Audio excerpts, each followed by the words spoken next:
Assalamualaikum warahmatullahi wabarakatuh. Kami akan mempresentasikan proyek besar POPL dengan judul Membangun Sistem yang Tangguh, Integrasi CICD dengan Disaster Management Cycle untuk Keberlangsungan Aplikasi. Ini adalah daftar isi kami. Ini adalah anggota kelompok, yaitu saya M. Taris Rizky dan kawan saya Ganang Setio Hadi.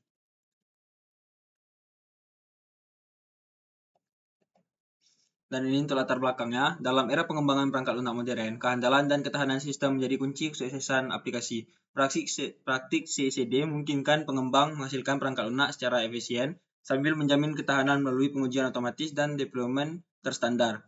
Proyek pengembangan aplikasi kalkulator BMI ini memanfaatkan pipeline CICD berbasis GitHub Action, integrasi Docker, serta strategi backup dan disaster recovery yang robust.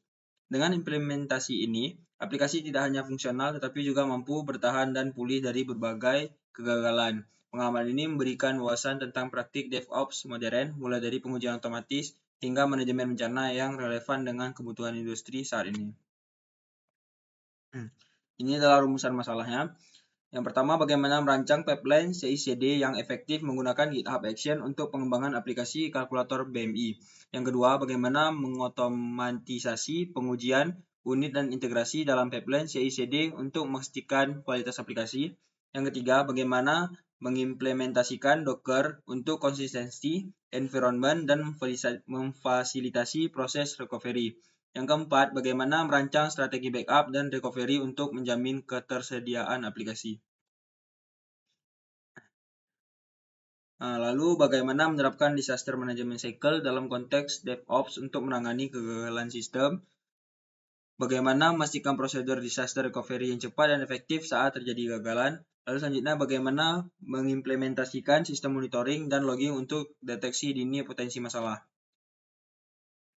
Lalu untuk manfaat penelitiannya, manfaat akademis, proyek ini memberikan kesempatan kepada mahasiswa untuk menerapkan konsep CICD dan praktik DevOps modern secara langsung. Untuk praktis, aplikasi kalkulator BMI yang dihasilkan tidak hanya berfungsi sebagai alat pemantau kesehatan bagi masyarakat, tetapi juga menunjukkan bagaimana CICD meningkatkan efisiensi dan mengurangi risiko kesalahan dalam pengembangan. Ini adalah untuk metodologi penelitian. Jadi pertama ada backup dan recovery. Pertama kali setup cloud storage. Jadi di sini membuat bucket di Asia Tenggara dengan versioning untuk memudahkan rollback ke versi backup sebelumnya. Selanjutnya setup cloud KMS. Menggunakan cloud KMS untuk mengenkripsi data backup dan meningkatkan keamanan. Selanjutnya setup pub atau sub. Dia untuk menambahkan sistem notifikasi untuk memantau status backup secara real time. Selanjutnya adalah script backup. Jadi di script ini ada otomatisasi backup dengan script yang mengarsipkan file dan mengirimkan notifikasi status. Lalu selanjutnya ada cloud function. Menggunakan cloud function untuk memicu backup otomatis dan mengirimkan pemberitahuan saat selesai. Selanjutnya ada cloud schedule. Menjalankan backup harian otomatis. Lalu ada script recovery untuk mengotomatisasi pemulihan data dari backup dengan script recovery. Selanjutnya akan dijelaskan oleh teman saya. Oke, selanjutnya untuk metodologi penelitian itu untuk bagian disaster management cycle.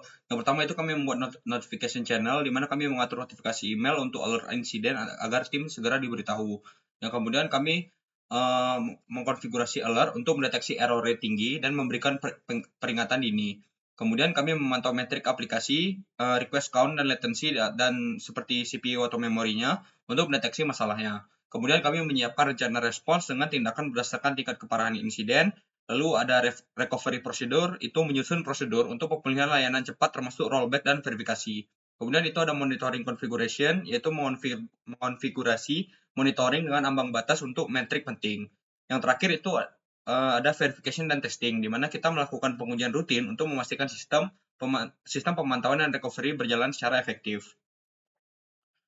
Selanjutnya itu ada hasil dan masuk ke hasil dan pembahasan. Yang pertama itu di sini dapat dilihat di gambar di mana automatic backup itu sudah berhasil dibuat di Google Cloud Build-nya, di mana ini menggunakan fitur Cloud Scheduler-nya, di mana automatic backup-nya dilakukan setiap hari pukul 2 pagi menggunakan Cloud Scheduler dengan endpoint Cloud Functions-nya pada URL tersebut. Lalu ada strategi backup. Di sini strategi yang kami gunakan ialah Mengapa kami melakukannya pada dini hari? Itu untuk meminimalkan dampak pada performa aplikasi. Sistem memiliki RPO 24 jam, jadi ini menjamin data terbaru tersedia untuk recovery. Kemudian itu ada disaster recovery, jadi ini deployment-nya di region US Central, yang mana ini mendukung strategi lintas region untuk meningkatkan resiliensi sistem. Di mana keunggulan pendekatan ini ialah skalabilitas menggunakan arsitektur serverless, kemudian keamanannya dengan endpoint HTTPS, lalu monitoring status melalui dashboard cloud scheduler.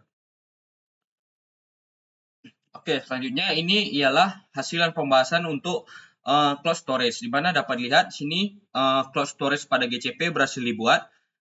Di sini konfigurasi bucketnya ialah di sini ada sebuah bucket dengan nama Wake Advisor Backup Peaceful Web. Ini ID service-nya, di mana ini region-nya itu di Asia Southeast 1, yang mana itu di Singapura.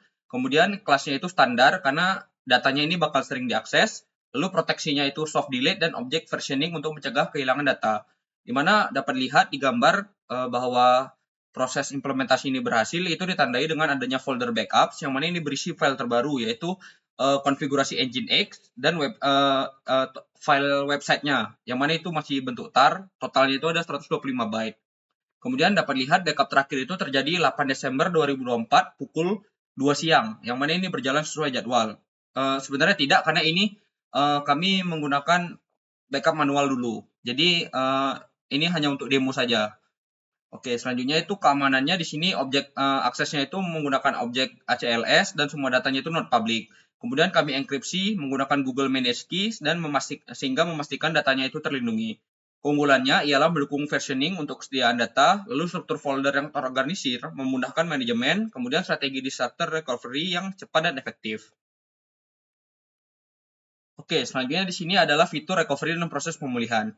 Jadi di sini komen yang digunakan untuk melakukan pengecekan backup ialah recovery sh.list, di mana dapat lihat outputnya ada available backups-nya, di mana di sini diperlihatkan ada satu backup yang available karena baru satu kali backup yang dilakukan. Di mana langkah pemulihan ini dapat dilakukan dengan cara recovery sh restore, di mana restore dan panggil backup-nya. Maka proses yang terjadi ialah dia akan mendownload file backup-nya, lalu kita ekstrak dan pemulihan konfigurasinya. Lalu kita restart layanan dan lakukan verifikasi. Keunggulan menggunakan metode ini ialah cepat dan terstruktur, jadi ini memastikan downtime-nya minimal. Lalu kemudian bagian penting dari strategi disaster recovery untuk menjaga ketersediaan layanan. Oke, selanjutnya ini ialah contoh untuk deployment cycle-nya. Di sini ada dashboard monitoring-nya. Di sini kita dapat lihat kita memonitoring metrik kritis, itu ada request count, latency, CPU, dan lain-lainnya. Ini dilakukan secara real time, di mana kita bisa melakukan identifikasi anomali dan optimasi sistem berbasis data. Di sini integrasi DevOps yang dilakukan ialah ada continuous monitoring, automated response, infrastruktur as code, lalu ada feedback loop. Keuntungan metode ini ialah proaktif dan respon insiden, memastikan sistem tetap tersedia dan dapat diandalkan. Oke, yang terakhir ini adalah pengujiannya. Jadi skenarionya ialah pada tanggal 10 Desember 2024, simulasi bencana yang dilakukan untuk menguji efektivitas disaster management cycle pada sistem kami yaitu Wake Advisor, di mana ketika kesalahan konfigurasi Nginx menyebabkan downtime, sehingga fase deteksi dan alerting berhasil mendeteksi anomali dengan thresholdnya itu 0,5%, sehingga ini mengirimkan notifikasi ke tim operasional yaitu kami sendiri melalui email. Nah, jadi di fase respon, tim menganalisis dashboard cloud run-nya dan mengidentifikasi masalah konfigurasi Nginx-nya. Kemudian, pada masa pemulihan, proses recovery dilakukan dengan memulihkan backup dari cloud storage-nya, di mana ini mengembalikan layanan ke kondisi normal tanpa kehilangan datanya. Nah, simulasi ini membuktikan efektivitas sistem monitoring, alerting, dan recovery otomatis yang telah kami terapkan, di mana ini mempercepat pemulihan dan mengurangi downtime-nya.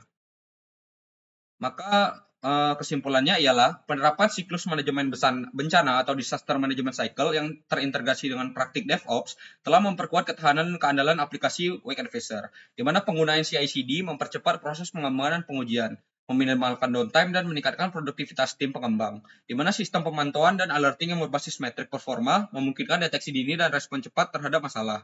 Ini menjaga kontinuitas layanan tanpa mengganggu pengalaman penggunanya.